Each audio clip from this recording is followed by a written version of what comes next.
Good morning, everyone. For those of you who do not know me, my name is Jen Kelliher, and I'm the Managing Director of the Mass Coalition for Suicide Prevention. I want to welcome you and thank you for joining us at our 20th Annual MCSP Leadership in Suicide Prevention Awards event. In the past 20 years, we've had the opportunity to recognize over 100 individuals and organizations for their outstanding leadership in suicide prevention in our communities across the state. And even though we're doing things a little differently today, we have the opportunity to recognize 7 more. This is always one of my favorite events every year. There's so much good work going on across the state. And all year, I have the opportunity to work with individuals and organizations in the suicide prevention community who are doing just incredible work. And today, we have the opportunity to recognize just a few of these efforts. Before we get started with our awards, I'll tell you a little bit about what the coalition has been working on and what we have coming up. Then you'll have the opportunity to hear from the commissioners of DPH and DMH. And finally, we'll present this year's awards, and you'll get to hear from our awardees a little bit more about the outstanding work that they've been doing. A little bit about what the MCSP has been up to. We are entering our 9th year as a dues-paying membership organization, and we're in the middle of our membership campaign for 2021. For more information about how to join, you can email info@masspreventssuicide.org, or you can go on our website, which is masspreventssuicide.org. We have a legislative advocate, Marty DeStasia, who continues to ensure that our voice and our issue are heard throughout the legislative process. And with AFSP, we will be co-hosting our 6th annual Advocacy Day event, and we will do that virtually in April. Pre-registration will be required. With members of our coalition, other suicide prevention stakeholders, and legislative supporters, we saw an incredible increase in the suicide prevention funding in the FY21 budget. We went from just over $5 million in FY20 to $6.7 million in FY21, which is approximately a 35% increase, an increase of $1.7 million, and the second largest increase in the history of our line item. We have 10 regional coalitions that cover the entire state and do incredible grassroots work in their community.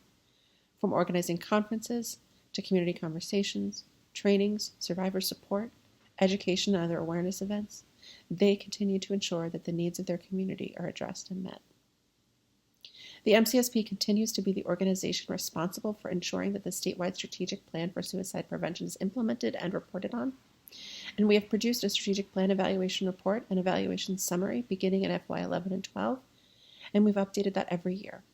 Our FY19 evaluation summary is currently available, and the FY20 evaluation summary will be available shortly. We continue to be the convener to bring together individuals and organizations across the state to work together to reduce suicide and self-harm in Massachusetts. And we also continue to educate the public about the importance of suicide prevention as a public health issue. And that's one of the reasons why events like today are so important and why we're so glad that you can join us.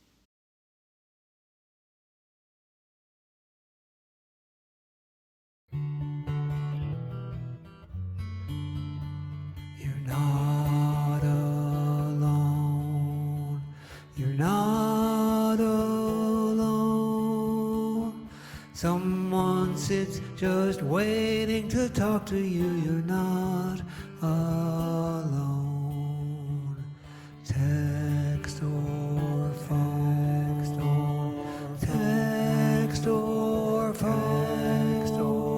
Someone sits just waiting to talk to you. Waiting to talk to you. Someone sits just waiting to talk to you. You're not alone. You're not alone. You're not alone. Someone sits just waiting to talk to you. Waiting to talk to you. Someone sits just waiting to talk to you. You're not alone. Text or someone sits just waiting to talk to you. Waiting to talk to you. Someone sits just waiting to talk to you. You're not alone.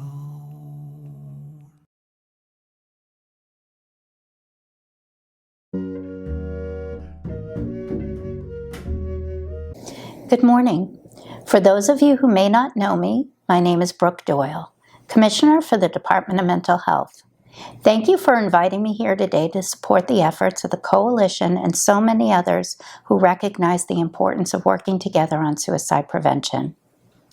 Our Commonwealth has one of the lowest rates of suicide in the country, and I believe the more than 20 years of unwavering efforts of the Mass Coalition for Suicide Prevention and the grassroots efforts of so many of you joining us here today have played a vital role in reducing that rate and saving lives.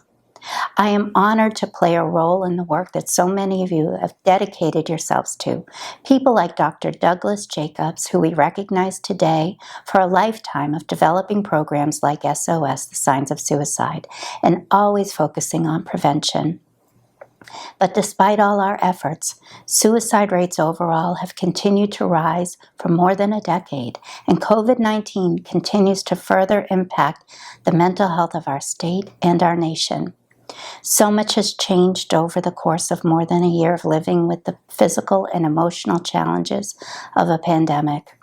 The Department of Mental Health has adapted its outreach and services to include telehealth and public awareness campaigns designed to reach people in need where they are. In September, I was able to participate in a World Suicide Prevention radio broadcast, reaching more than 1 million people. In this and other outreach efforts, we have emphasized that physical distance does not need to mean emotional distance, and that reaching out to friends and loved ones can be life-changing. According to data collected by the Centers for Disease Control, 12 million American adults seriously thought about suicide, and about 1.4 million attempted it. So we know that reaching people in need sooner makes a difference. We know our efforts matter.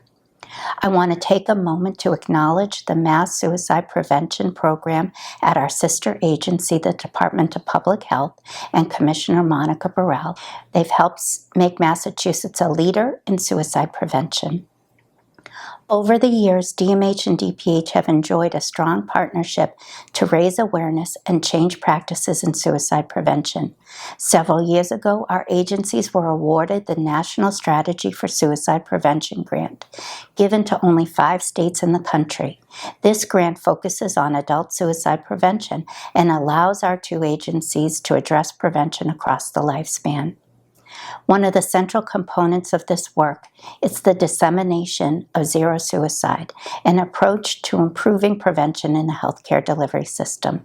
It allows providers to identify warning signs and to intervene earlier before a person is in crisis. All of us must continue to raise awareness and escalate our efforts to provide help to people in need when and where they need it. I'm grateful for the survivors and families willing to share their experiences and reduce the stigma and make real change. I thank all of you for carrying a positive message that prevention is possible. Congratulations to this year's award winners, and thank you.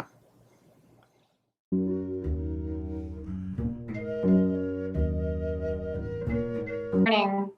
Thank you to the Massachusetts Coalition for Suicide Prevention for inviting me to join you all today.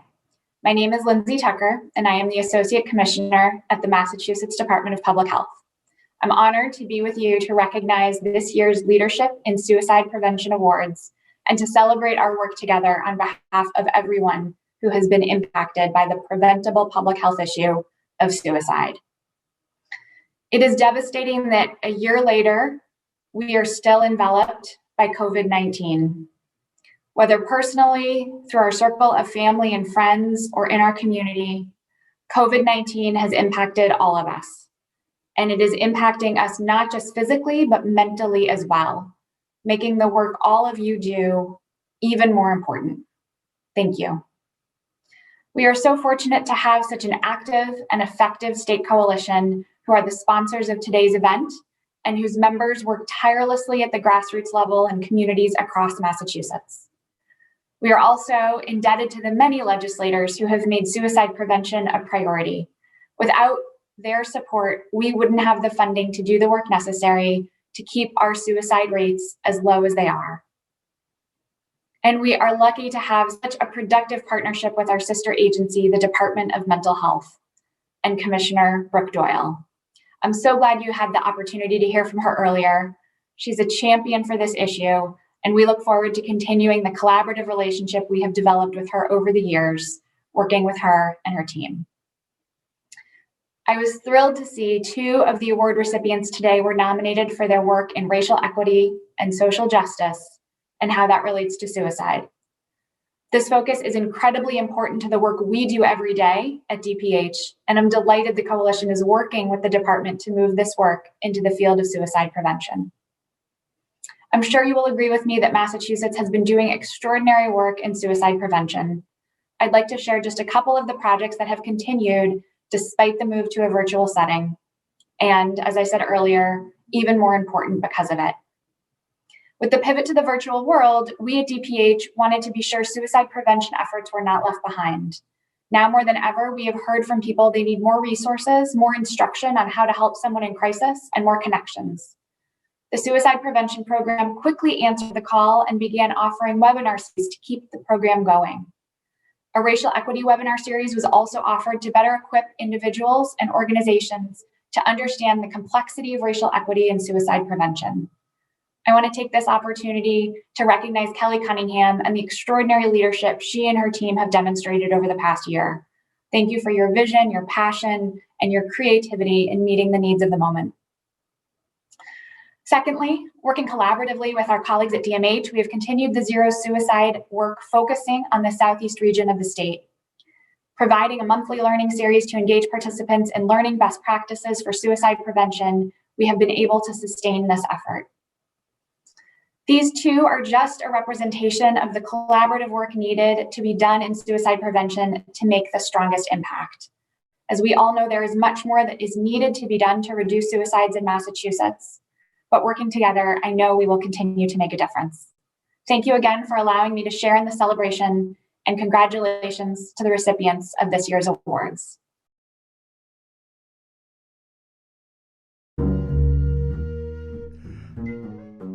Thank you to the Massachusetts legislators who have continued to recognize the importance of mental health and suicide prevention as we struggle with unprecedented circumstances, economic insecurity, social isolation, racism, and health anxiety. Hi, I'm Susan Weinstein, Co-Executive Director at Families for Depression Awareness. I'm also a member of the Executive Committee of the Massachusetts Coalition for Suicide Prevention, and we are part of a mosaic of suicide prevention across the Commonwealth. Through these programs, we serve all residents at all stages of life, from all cultures, and we appreciate that you recognize how vitally important suicide prevention is in the Commonwealth, now especially, but always. Thank you very much for your support. I'm proud to be a member of the Executive Committee for our statewide coalition. Having almost lost my own life to postpartum depression and suicide, I know that education, support, and public policy level initiatives can help save lives. The work of AFSP and our many suicide prevention partners across the state saved my family and gave me my life back. And you, our state legislature, play a key role in this work as well. I want to thank the Massachusetts legislators who provide the resources for us to do our important work in suicide prevention throughout the Commonwealth. I want you to know that we appreciate your efforts and your work in this area. Thank you. And I would just like to thank the members of the legislature for recognizing how vitally important suicide prevention is in the Commonwealth and for funding the suicide prevention line item. Thank you. We appreciate everything that you've done to maintain services and make sure that citizens across the Commonwealth have the mental health care and suicide prevention services they need. On behalf of myself, my family, and countless other families across the state, thank you for your support, your commitment to this cause, and for joining with us. Together, we can help stop suicide. This is a quick thank you to our Massachusetts legislators for your understanding and support for suicide prevention services in the Commonwealth. The funding you provide goes a long way to supporting those in crisis, supporting those of us who have lost someone to suicide, and to helping people get the help they need before a crisis even happens. Please know that we appreciate the efforts you are making to save lives.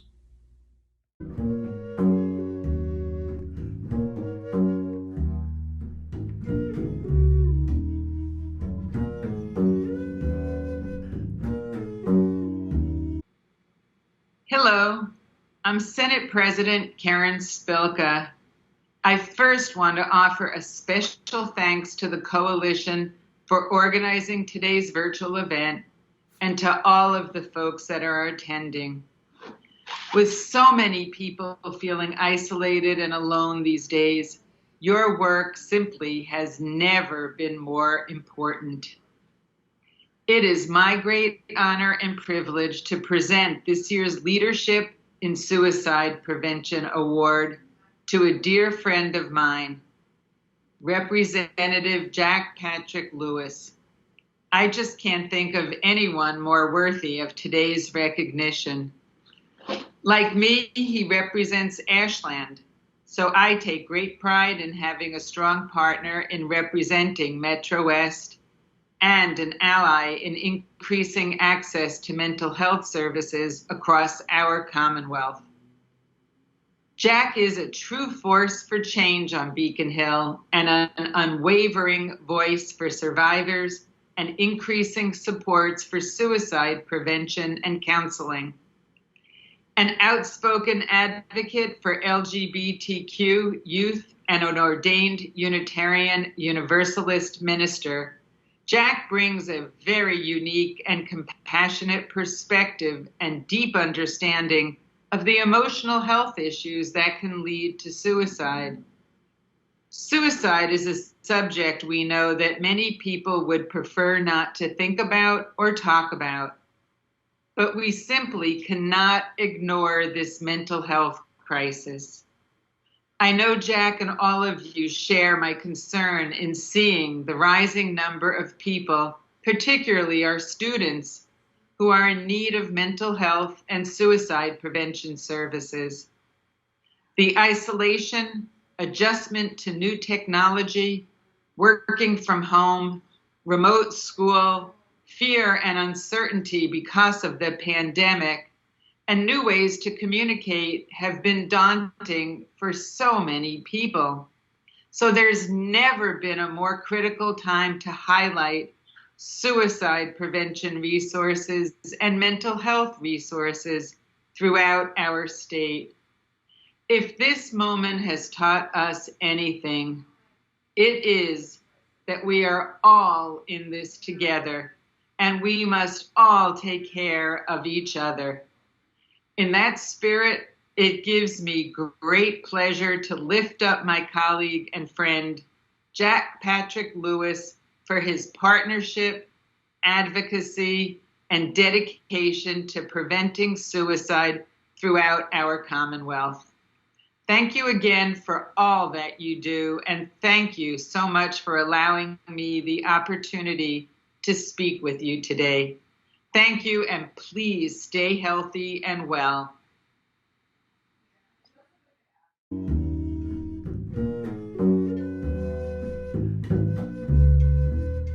For honoring my ongoing work with this Leadership in Suicide Prevention Award. While I work on many issues at the State House, there are none that occupy my thoughts more than youth mental health and wellness and the public health crisis that is suicide. Words can't adequately describe the honor I feel in receiving this acknowledgement. I'm so grateful for the work of your organization, its partner groups, and all of your volunteers. You are a vital catalyst for social action and change, and you have all touched more lives than you will ever know. Thank you for being a powerful voice for the way we talk about mental health, a powerful voice against stigma, and a powerful voice in suicide prevention. Suicide has touched us all in one way or another, be it in our own thoughts or struggles, the loss of a family member or friend, or in the way that stigma in mental health has prevented us and the ones we love from receiving the support and care we deserve and need. Thank you again for all that you do. Thank you for the care that you give to so many, and please let us all remember to take care of our own mental health as we struggle personally and collectively through this pandemic. Please never hesitate to let me know how I can be more supportive of your vital work. Thank you.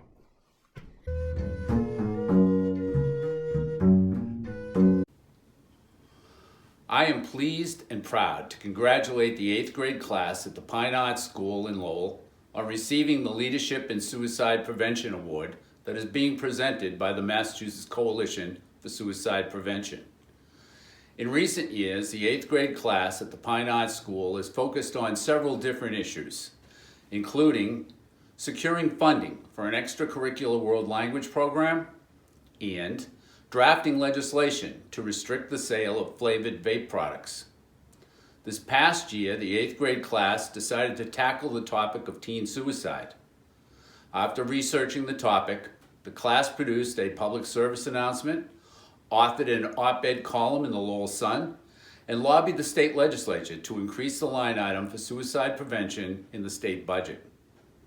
Through the Generation Citizens program, the Pine Arts 8th graders have heightened public awareness on several important issues, and they are learning how to affect change and make a positive difference. I would also like to congratulate their teacher, Mr. Nagel.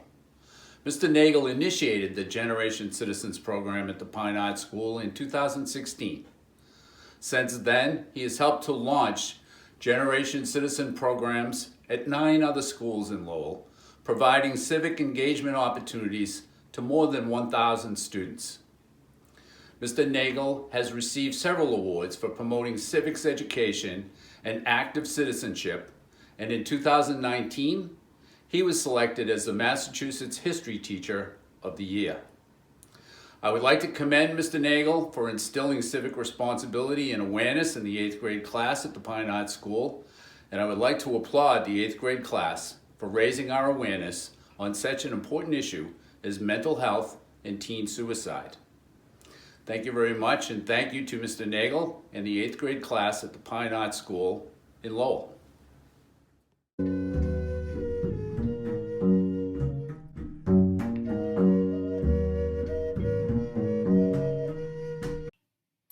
Good morning. My name is Mike Nagel, and I'm a social studies teacher in Lowell Public Schools. On behalf of students and colleagues, I would like to thank Mass Coalition for Suicide Prevention for recognizing Lowell Public Schools. Over the past several years, students in Lowell have engaged in Action Civics curriculum through a partnership with Generation Citizen, where we learn about civics by engaging in it. Students work to create systemic change on issues they care about, and mental health is a topic many classes choose to address. We learn from and work closely with community partners, and one of our strongest supporters is Debbie Helms, Director of Samaritans of the Merrimack Valley. Debbie and her team have invested countless hours visiting our classrooms as students conduct research and work toward that systemic change. Now, this recognition is really about the incredible work of our young people, so I would like to turn it over to one of our student leaders, Angelica. Good morning. My name is Angelica Pareja, and I'm a freshman at Lowell High School. Over the past few years, many students in our city have had the opportunity to work on Action Civics projects in their classes on topics they care about. I, along with many of my peers, chose to use our voices to make systemic change in youth mental health. We knew it was an important issue, but to be truthful, we did not know how common it is when we started our research. There are many stereotypes and stigma about mental health, but anyone can be dealing with mental illness, and this can range from mood disorders to trauma-related disorders. The problem is many teens tend to struggle with their mental health daily and not realize they do, so it becomes normal to them. They live with the illness instead of learning about it and treating it. We also know many other issues people face, including drug abuse. Drug abuse can be caused by untreated mental health concerns. But how can youth learn to cope with mental health concerns when we aren't taught about them in the first place? This is why my peers and I have advocated for the hiring of additional support staff in schools, like social workers and guidance counselors who speak additional languages, in order to support all students and families. We have advocated for increased state budgets to support suicide awareness and prevention trainings in schools. We have worked with school social workers to create buddy programs and peer meditation programs to help make schools more welcoming, and many more. Many people are struggling with mental health concerns without them being treated properly, especially now with COVID. And they can evolve and get worse over time. This is why it is important to be taught about mental health and ways to cope with it. Mental health is important. It's a part of your well-being and it affects everything else you do in your life. So on behalf of my fellow students, I want to thank the Massachusetts Coalition for Suicide Prevention for all the work they do and for this award. It means a lot to know that our work is making a difference and that they are by our side as we make this impactful change because mental health is important. We must remove the stigma and educate young people. After all, if young people can be taught ways to cope with mental health concerns and receive proper support when necessary, we can use these skills as we get older and teach it to others that may also be struggling. Thank you.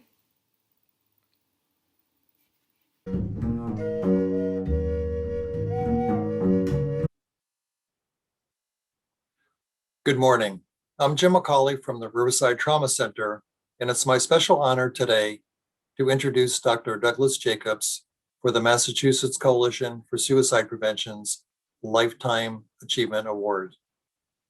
For more than 30 years, Dr. Jacobs has developed universal suicide prevention programs for children, college students, adults, and members of the military.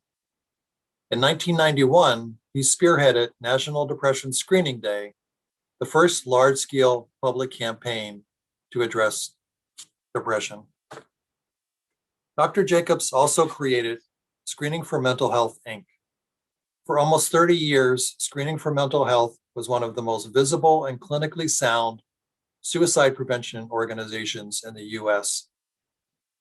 One of the most prominent and successful programs he developed was the SOS Signs of Suicide program, which is now used by more than 12,000 schools and youth programs nationwide. In addition, Dr. Jacobs created tools for anxiety, post-traumatic stress disorder, and most recently, a screening tool for opioid use. He has made these tools available on various websites, including stopasuicide.org. Thank you, Dr. Jacobs, for a lifetime of contributions to suicide prevention.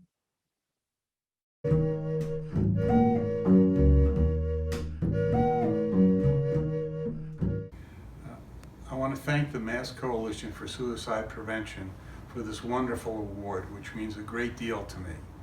We are all making headway in the fight against suicide. For the first time in over a decade, the suicide rates actually dropped in 2019. My work on suicide began over 50 years ago when my very first patient who I was caring for was on a suicide watch. He was suicidal and made a serious suicide attempt. Fortunately, the nurses intervened and no physical sequelae resulted. That experience hit me in a sense like a ton of bricks as a young doctor just entering the field, and it led me to an incredible professional journey. Virtually everything that I have done was stimulated by that experience. I began to care for and learn from multiple suicidal patients. I began to read as much as I could about suicide. I got involved in educational events for colleagues and for the public, all dealing with suicide. I then developed screening programs for mental disorders because I realized that not enough people were getting treatment, and we know without treatment, suicide can happen. So the programs that I developed for depression, bipolar, substance abuse, and PTSD were utilized in hospitals, clinics, workplaces, and schools. The SOS program, which was developed in the late 1990s, has been in over 10,000 middle and high schools. Why? because the young people have an increasingly high rate of dying by suicide. The goal of the program was not only to teach young people about the warning signs of suicide, but the do's and don'ts about how to respond, the need to reach out to a responsible adult, and to get that person into treatment, because we know that treatment can save a life. Suicidal people feel disconnected, isolated, a burden, and are in intolerable mental pain. The COVID crisis has increased those feelings, but we need to look at it as a time of danger and a time of opportunity. The opportunity is to increase connection, even remotely, to reduce stigma, to provide accurate information, and increase health care. Over the years, I have had many people support me. My patients, who I've cared for and learned from, my teachers, my colleagues, my supportive family, who has had to share me with my work. I've been blessed to having two professional, competent, and dedicated psychology researchers, Drs. Hilary Novak and Marcy Benheim, who have worked with me for many, many years. And finally, I could not be here today in this professional capacity without the assistance of my longtime assistant, who is flexible, multi-talented, and always there for me, Kate Gurdon. I want to thank you all.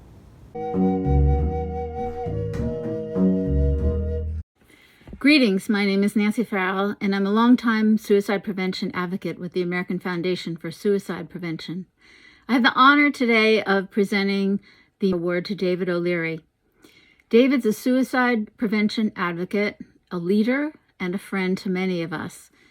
David found AFSP many years ago when he lost his cousin Paul, and bit by bit he became more involved in suicide prevention. Among his many accomplishments and time devoted to this issue is serving for more than 15 years on the board of the Massachusetts AFSP chapter, becoming the chair, and also serving nationally on the Chapter Leadership Conference, which works with our chapters across the country. He is a co-founder of A Sip in the Park, an annual event which is going on its 10th year and is a major event to bring people into suicide prevention in a very comfortable way. In addition, David has become a wonderful presenter of a very important program, Talk Saves Lives, which he does and hosts around the Commonwealth.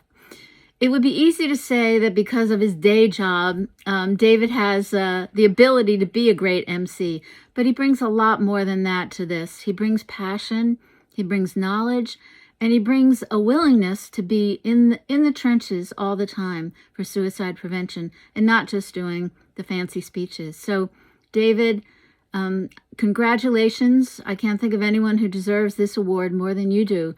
I know that our movement is great because of leaders like you, because of the passion and love you bring to the work you do with all of us in the Commonwealth. So congratulations, and look forward to many more years of working with you on suicide prevention. Thank you.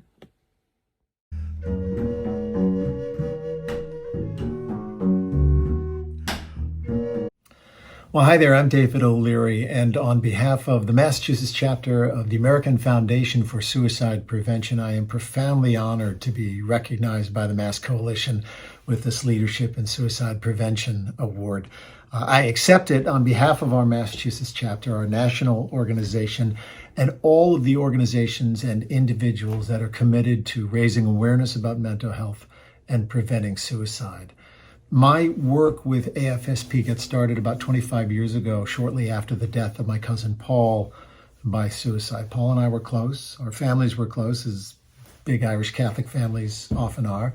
Paul was a corrections officer, part-time firefighter, married with 2 children. His death was a complete surprise to all of us. And yet what I remember being more surprised about after Paul's death was how little conversation there was about the fact that he died by suicide. It still surprises me. I host a morning radio show on Magic 106.7, and shortly after Paul died, because of my work on the radio, I received a public service announcement from the American Foundation for Suicide Prevention. I'd never heard of them before. So I called them up. About a week later, a woman named Nancy Farrell walked through the doors to be interviewed. And she blew me away. Nancy, the way that she so openly shared her own family story of her brother, Michael, who died by suicide just a couple of years before after struggles with mental illness.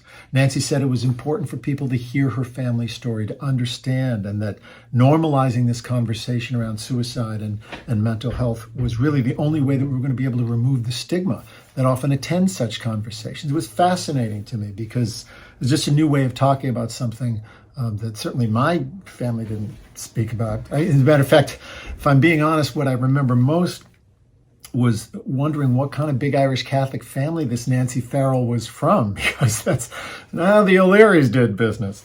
The ease and the straightforward way in which Nancy spoke really was inspirational, and it unlocked something for me. So I began volunteering with AFSP shortly thereafter at Walks, joined the board, and 25 years later, here we are. Nancy and I remain great friends. I have served on the board as chair of the board and now serve on a national council with AFSP to help chapters around the country achieve best practices. I'm not a clinician.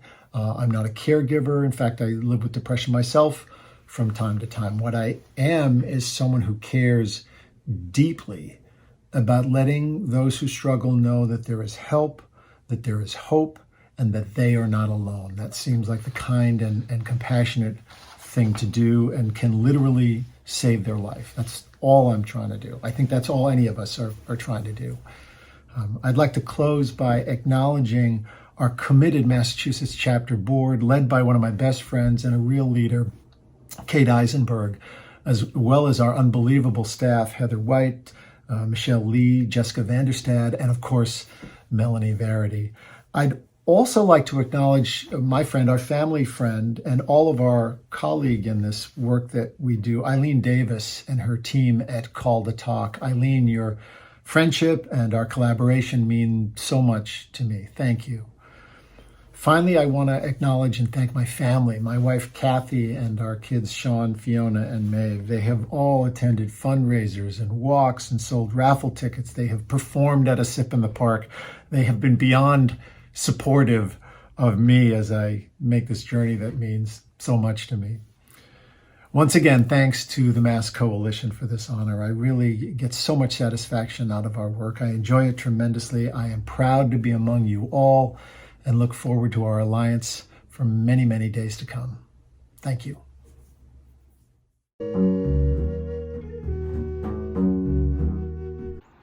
Hi, I'm Tricia Farley-Bouvier, and today I get to talk about Peggy Morse. Peggy is a constituent of mine and has served as chair of the Berkshire Coalition for Suicide Prevention since its inception in 2009, and she served all the way till 2017.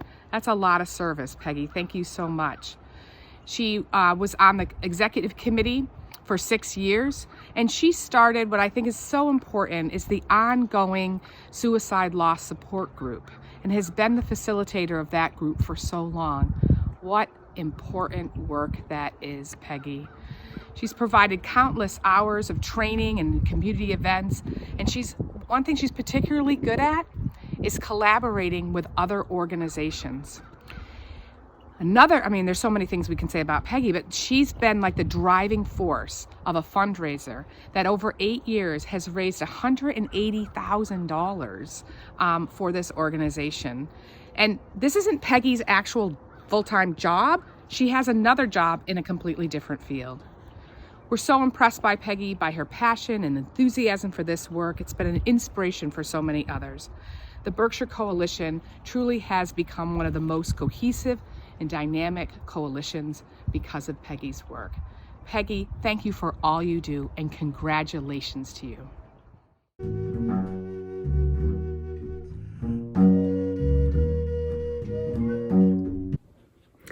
Thank you to my fellow board members, of the Berkshire Coalition for Suicide Prevention and to the Executive Board of the Mass Coalition for this opportunity to lead and for this special recognition. It really is an honor. I won't be able to acknowledge all of the outstanding people I've come to know and work with in this mission, so I want to share how you have helped me to thrive after suicide loss. Trying to save lives during a public health crisis like suicide or the COVID pandemic can feel like a steep uphill climb. That's why I'd like to quote our young poet laureate, Amanda Gorman, who spoke at the presidential inauguration. Her speech is titled, "The Hill We Climb." This is true, that even as we grieved, we grew, that even as we hurt, we hoped, that even as we tired, we tried, that we'll forever be tied together, victorious. When my son Brian took his life 24 years ago, I could not imagine growing while grieving. Just surviving his death was all that I could manage. But meeting other survivors of suicide loss, sharing our stories, our questions, our grief, that was how I found my strength and my voice. It happens quite naturally with survivors that we gain resilience by sharing and helping each other. I went from attending any kind of peer group that I could find, traveling over an hour to the only suicide loss group in the area, to being trained as a group facilitator, then launching the first ongoing peer group in the Berkshires. But then on to leading a coalition of volunteers in this mission of suicide prevention. It's been a long road, a healing journey. As I grieved, as I hurt, even tired in the face of new losses, but hope is never exhausted. We press on.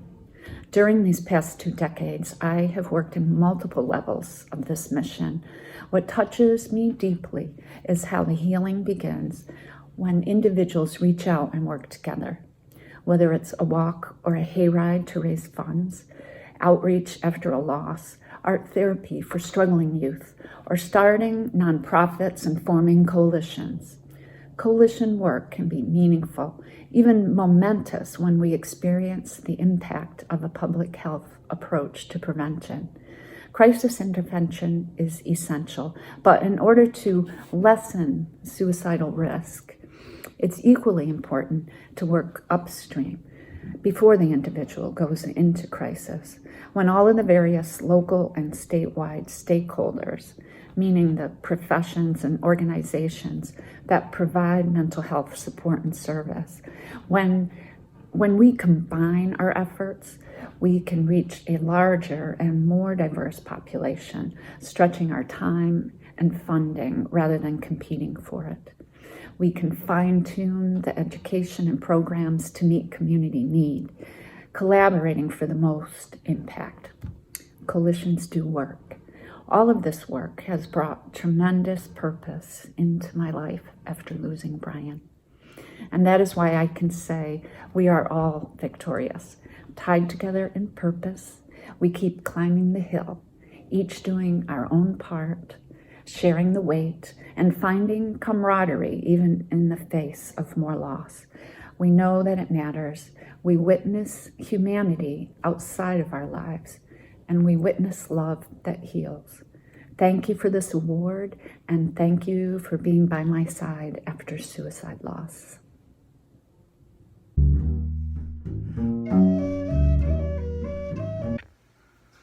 Good morning. My name is Kelly Cunningham, and I am the Director of the Suicide Prevention Program at the Massachusetts Department of Public Health. I am so pleased to be able to present the last award of the day. The work of these 2 nominees has been inspiring, not only here in Massachusetts, but across the country and even internationally. Racial equity and social justice is never an easy topic, and how it fits into suicide prevention work can sometimes be very confusing for many people. However, Jen Kelliher and Suyemoto refused to accept no when discussing this important topic. Both Jen and Pata started the Alliance for Equity Committee within the Massachusetts Coalition for Suicide Prevention several years ago. Since then, they created a toolkit titled Widening the Lens, Exploring the Rise in Social Justice in Suicide Prevention, a Racial Equity Toolkit. This toolkit was not only groundbreaking, but is also the first of its kind. The goal of the toolkit is to spur more work and discussion in the area of racial equity and social justice when talking about suicide prevention. Jen and Pata have been to several conferences to introduce this toolkit. They attended the International Suicide Prevention Conference in September of 2019 to present a poster presentation of their work. And for the past 2 years, their workshop proposals on the topic have been accepted at the American Association for Suicidology Annual Conference. They've been invited to many states to present this work and also have presented at our own annual state conference. This work is especially important to us at the Department of Public Health, as we have also worked diligently on understanding how racial equity and social justice fits into our work every day. Over this past year, Jen and Pata have facilitated several webinars within the suicide prevention program. The webinars have not only been educational, but filled with passion and dedication for offering growth to anyone who attends. I encourage folks who did not participate in these webinars to check out the Coalition's website at masspreventsuicide.org. There you will find recordings from each of the webinars as well as the toolkit. Jen is the Managing Director of the Massachusetts Coalition for Suicide Prevention, and you've heard her speak several times this morning. And Pata serves on the Coalition's Executive Committee, as well as co-chairs the Greater Boston Regional Coalition for Suicide Prevention. Their dedication and commitment to this groundbreaking project is truly inspirational, and I am so pleased to have nominated them for this award. Congratulations, Jen and Pata.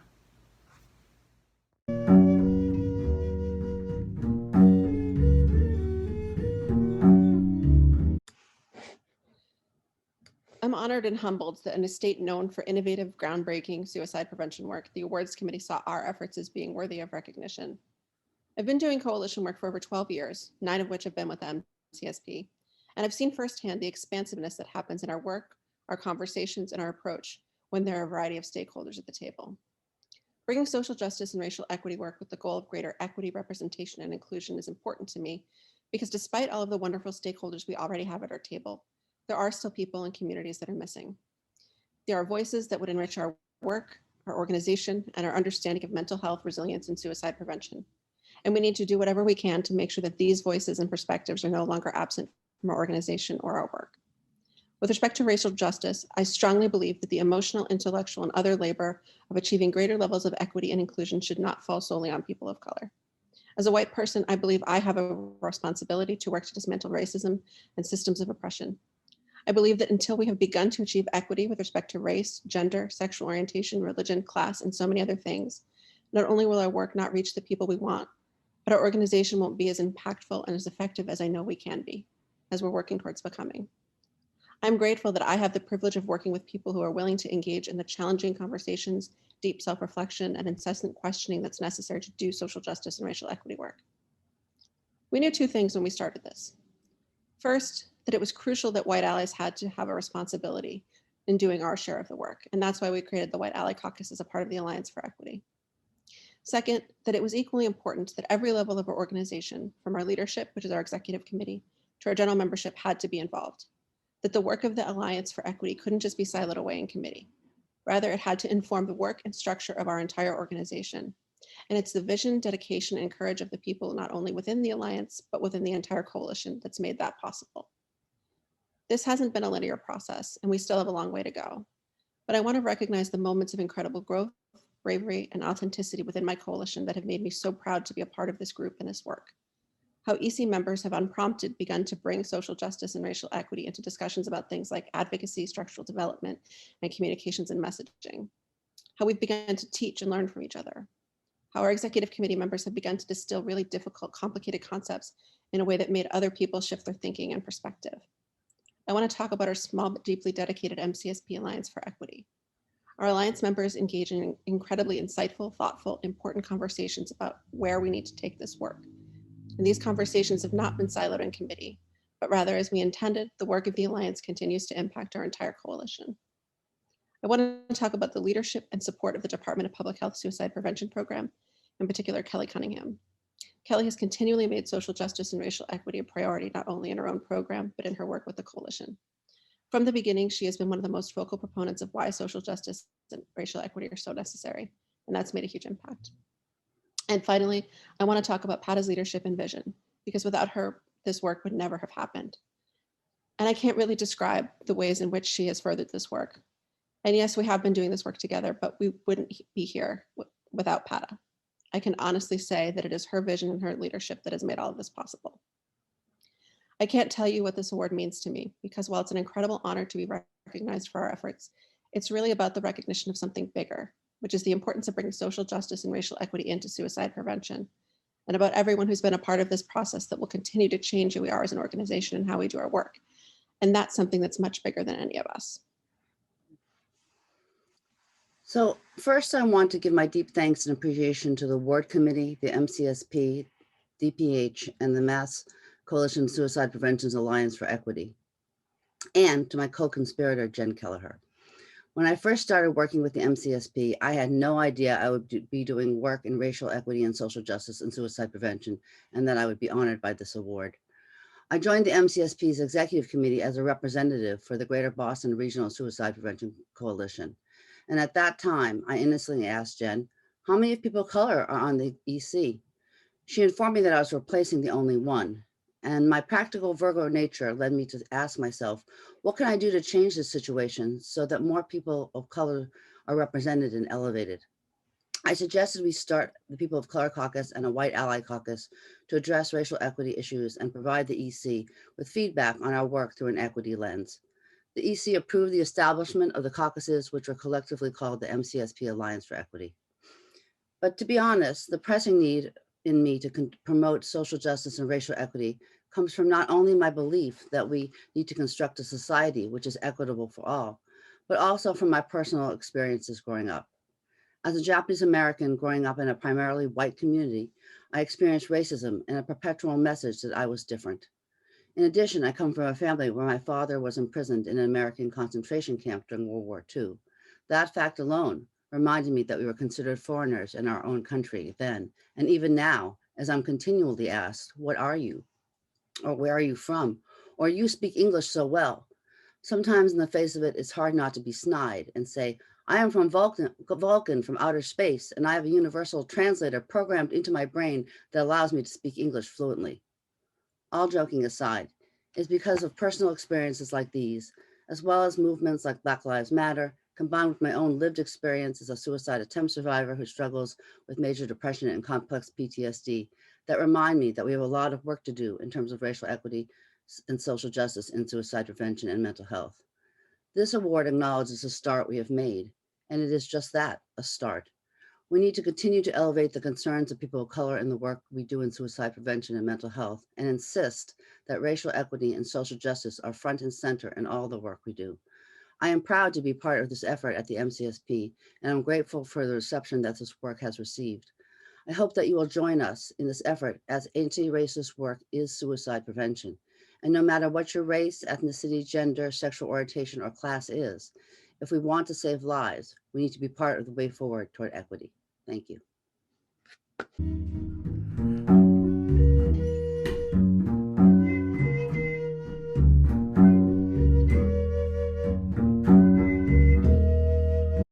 During this difficult time, when so much is unknown, it may feel like you're alone, fighting to stay afloat. So when you are feeling overwhelmed by racial injustice or lacking security in your life, or feeling anxious about how you are going to endure it all, remember that we may be in different boats, sailing through an ocean of uncertainty, but together we can weather the storm. If you or anyone you know needs help, call the Suicide Prevention Line. The world is better with you in it. So thank you, everyone. Before we end our program, I want to recognize again the incredible work of each of our awardees. I also want to recognize each person who is participating today in each organization that's represented. I know how hard you work all year to make a significant contribution to suicide prevention across the state, and there are so many more leaders that we can recognize in one event. And we're so fortunate that the decisions of our awards committee are incredibly difficult every year. I want to thank our awards committee for the time and energy spent leading up to this event. Debbie Helms, the chair of the awards committee, Nancy Farrell, Cindy Rogers, and Jeff Parati. From going through nominations submitted by members, to contacting the awardees, to arranging for each of our presenters, this event literally could not happen without them. I want to recognize the members of our MCSP Executive Committee, and also the Department of Public Health Suicide Prevention Program, in particular Kelly Cunningham. I want to thank you all again for joining us this morning, virtually. Congratulations to our recipients, and we are so pleased each year that we get to highlight this great work. And the only way we'll continue to be able to do this work is if our voice is heard and our elected officials continue to recognize the importance of allocating resources to suicide prevention across the state. This year is the 6th year we're partnering with AFSP to organize an Advocacy Day event. That event will take place virtually in April, and pre-registration will be required. If you can't make the event, you can contact me, Marty, or Heather for more information and materials pertinent to conversations that you could have with your legislators at another day. Nothing makes more of a difference than legislators hearing from their own constituents. We hope to see you at our Advocacy Day event in April, also at the Department of Public Health Suicide Prevention Conference, and we will let you know as soon as registration is open for that. We look forward to continuing to work with all of you and to reconvening next year, hopefully in person, to celebrate the incredible work that I know you'll all be doing in the coming year.